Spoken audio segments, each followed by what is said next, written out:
Ok, so, pour ce projet ici, ça c'est la vidéo instruction pour le projet sommatif où tu vas créer ta propre expérience scientifique. Ok, alors pour le projet scientifique, le projet de sommatif de sciences 8e année, tu as deux choix. C'est ici, là en ce moment, je vais expliquer le choix de créer une expérience scientifique. L'autre choix, c'est de faire un projet de recherche. Ok, mais les deux choix vont commencer avec une question. Tu dois développer une question. Alors, parce que qu'est-ce que la science est? C'est la découverte, puis c'est le plaisir de découvrir puis comprendre qu'est-ce qui se passe autour de toi. Alors, dans ce projet sommatif-là, on va essayer d'aller chercher un petit peu ce désir de découvrir, cette curiosité qui est la science. Alors, c'est complètement ouvert. Tu peux faire ce projet sur ce qui t'intéresse à toi. Alors, prends cette opportunité pour découvrir quelque chose de nouveau, quelque chose à quoi tu es curieux. Alors, pour t'as deux options. L'option 1, c'est de faire une expérience, créer une question pour faire une expérience scientifique, aller recueillir des données puis découvrir quelque chose. L'option 2, c'est d'aller faire des recherches. Donc, alors, tu choisis qu'est-ce que tu penses que tu préfères. Aujourd'hui, là, cette vidéo va parler à propos du projet de l'expérience. OK? Alors, tu vas commencer avec une question. Alors, ça va être la question, c'est ça qui va avancer la quête scientifique. Alors, tu veux trouver une question ouverte, mais précise. Alors, une question ouverte, c'est une question qui peut pas se répondre avec oui ou non. Mais ça va être une question comme avec comment ou pourquoi, euh, des choses comme ça. OK? Alors, mais il faut que ça soit précis. Dans une expérience scientifique, tu veux essayer de cibler une variable précise et pas plein de choses en même temps. Fait que justement une variable précise. Si ça c'est quelque chose qui t'intéresse, tu peux aller regarder pour des expériences scientifiques au travers Pinterest ou quelque chose du genre pour aller trouver des idées. Mais tu vas commencer avec une question.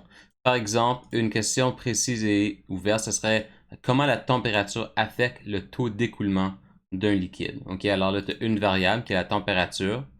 C'est ça que tu vas changer et le taux d'écoulement, c'est ça que tu vas mesurer. Ok, alors tu as deux variables.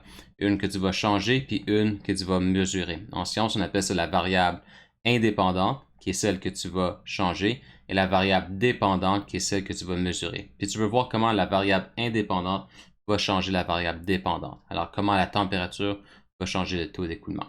Fait que ça, c'est une excellente question précise. Un autre, ça pourrait être si tu veux faire plus un projet de recherche, pourquoi le même côté de la Lune fait-il toujours face à la Terre? Ok, alors c'est une question précise mais ouverte, puis là, tu peux aller faire beaucoup de recherches sur ça. La deuxième, c'est pas une question d'expérience, de faire une expérience sur ça. Euh, à moins pas simplement avec ce qu'on a à la maison. Mais le premier, c'est facile à faire à la maison. Puis il y a un modèle d'un projet qui répond à cette question ici que je vais montrer dans un instant. OK? Alors, une fois que tu as choisi ta question, tu vas l'écrire ici. Après d'avoir choisi ta question, tu vas développer une hypothèse. Alors, l'hypothèse, c'est ta prédiction. Qu'est-ce que tu penses? Alors, tu vas dire je crois que ou quelque chose parce que quelque chose. Tu dois l'expliquer. Tu dois avoir une raison à pourquoi tu penses ça. C'est pas juste je pense ça. C'est tout, OK? Explique pourquoi avec les données puis avec les connaissances qu'on a appris dans le cours. OK? Alors, le cours est assez vague. C'est supposé ici, ta question est supposée d'avoir à faire avec un des trois unités, mais c'est tellement ouvert que tu peux quasiment choisir n'importe quelle question tant que c'est une enquête scientifique, OK? Alors, une fois que tu as choisi ta question, une fois que tu as choisi ton hypothèse, c'est là que tu vas penser à, OK, comment est-ce que je peux créer une expérience qui va mesurer, qui va être capable de répondre à cette question. OK, alors par exemple, si moi je crée une expérience qui va répondre à comment la température affecte le taux d'écoulement. Ça va être la prochaine partie. OK, alors tu vas développer un petit peu, ça va être quoi, qu'est-ce que tu penses que tu vas faire. Ici, je veux que tu me donnes une liste de tous les matériels que tu as besoin pour faire l'expérience. La raison qu'on met une liste de matériel, c'est parce que la science, il faut être capable de reproduire les résultats pour être sûr que les résultats que tu as dans ton expérience sont vrais, sont valables.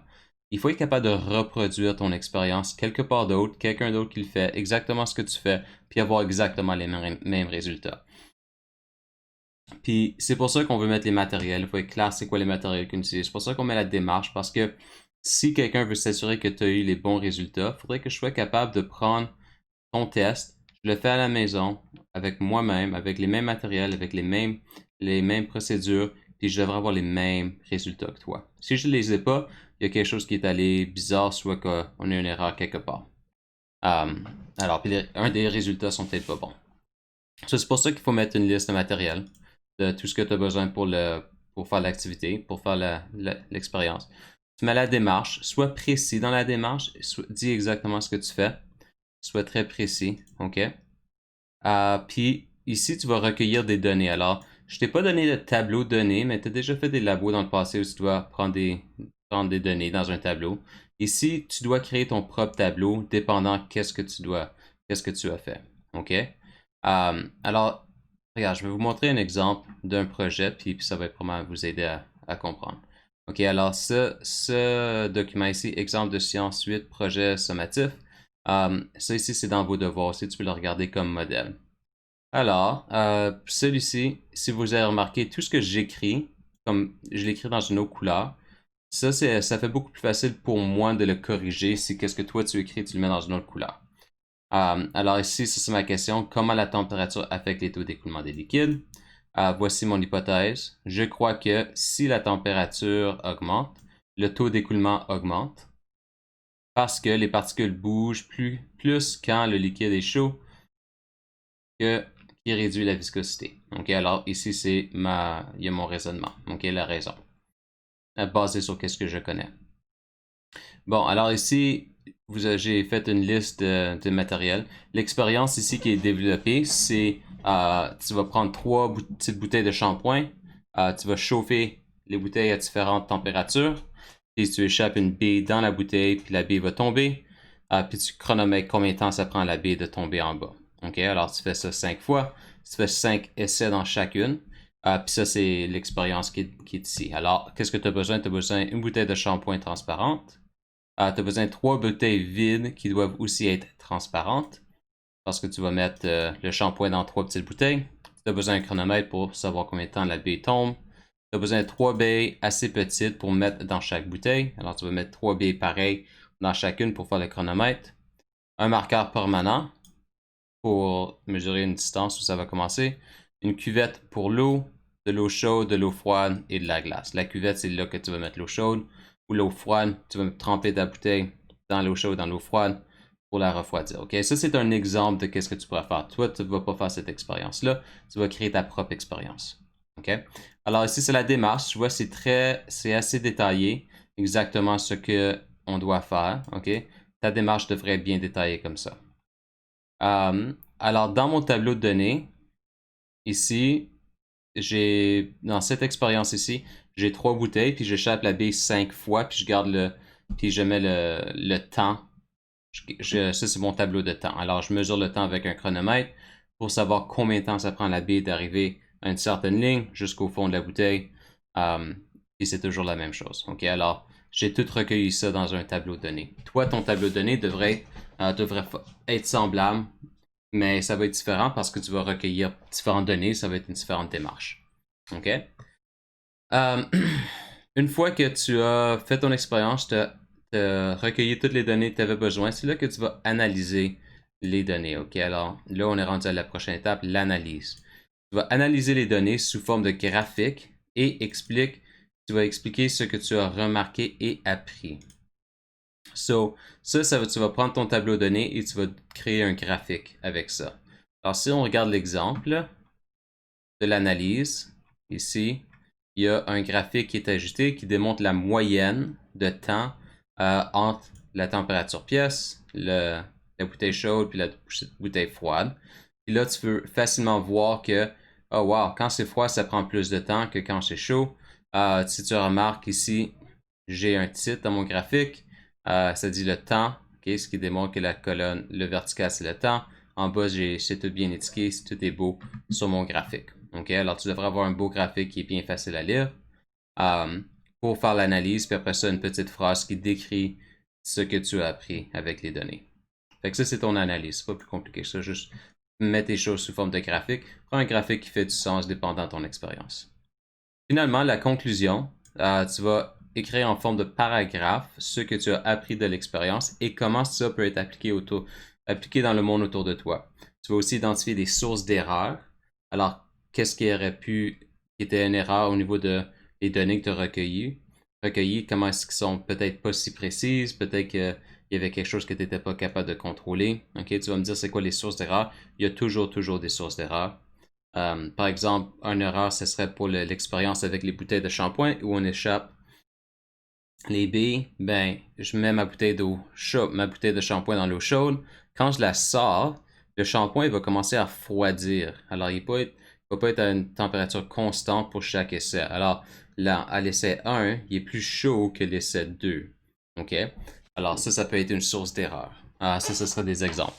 Mais là, dans ça, il n'y a pas grand-chose que je peux faire pour contrôler, à moins que j'ai de l'équipement plus spécialisé. Mais on fait ce qu'on peut avec ce qu'on a à la maison. Alright? Alors, s'il y a des erreurs, c'est pas grave, mais je veux que tu les identifies. OK? Ça, c'est quelque chose que les élèves souvent pensent qu'ils vont écrire dans leur conclusion. Ah, il n'y avait pas d'erreur parce qu'ils ont peur que s'ils disent qu'ils ont fait des erreurs, ça veut dire qu'ils ont mal fait l'expérience. Ce qui veut dire que ils n'ont pas bien fait, alors ils vont pas avoir une bonne note. C'est pas le cas du tout, du tout. Si tu dis que tu as des sources d'erreurs, ça démontre que tu as une bonne pensée critique et tu es capable d'analyser qu'est-ce qui s'est passé. C'est un avantage de mettre une liste de sources d'erreurs. OK? C'est pas grave si tu as fait quelque chose, il y avait quelque chose que tu n'étais pas capable de contrôler. On est juste en sciences 8e année ici, on n'est pas en train de faire des recherches euh, qui vont affecter le monde de façon super importante, OK? On fait juste apprendre puis on s'amuse avec la science. So, si y a des erreurs, pas de problème, mais je veux que tu les identifies. Alors, c'est ça, tu vas écrire un petit paragraphe. Alors, c'est ici dans l'exemplaire, il y a un petit paragraphe de conclusion que tu peux lire pour utiliser comme modèle. Une fois que tu as fait ton expérience, une fois que tu as fait ton analyse, une fois que tu as fait ta conclusion, la prochaine étape, ça va être la présentation. OK, alors la dernière journée de classe, le 29 juillet, tu vas présenter ton projet. Pour éviter le plus de problèmes techniques, de micro, de caméra, de whatever, OK, la façon qu'on va présenter, c'est que tu vas prendre une vidéo avant et tu vas envoyer la vidéo joint au devoir et moi, de mon côté, je vais faire jouer la vidéo. OK? Alors, la présentation n'est pas live. Tu vas être là, les élèves vont être là. Alors, après ta vidéo, les élèves pourront te demander des questions comme si c'était une présentation à l'école. OK? Mais tu vas le faire en vidéo. So, c'est ça. Alors, tu vas faire une vidéo qui va expliquer comme une présentation orale. Alors, tu peux prendre ton téléphone, puis juste te filmer, demander à ton frère, ton père, ta mère, ton chien, n'importe qui, de te filmer ou fais juste mettre ton vidéo sur une table, puis pointe-le vers toi qui te filme, qui parle de ton expérience. Alors, tu vas dire c'était quoi ta question, c'était quoi ton hypothèse, c'était quoi la démarche de ton expérience. Fais peut-être une petite démonstration de l'expérience. Alors, pendant que tu fais l'expérience, peut-être filme une coupe de clips que tu pourrais partager dans ta présentation. Comme ça, on peut voir ce que tu as fait. Ensuite, tu vas démontrer l'analyse de tes données, parler de la conclusion, qu'est-ce que tu as appris, puis aussi parler de c'est quoi les prochaines questions après cette expérience-là. Alors, qu'est-ce que tu pourrais apprendre après cette expérience? OK? Quelle autre question est-ce que tu préfères pour apprendre plus?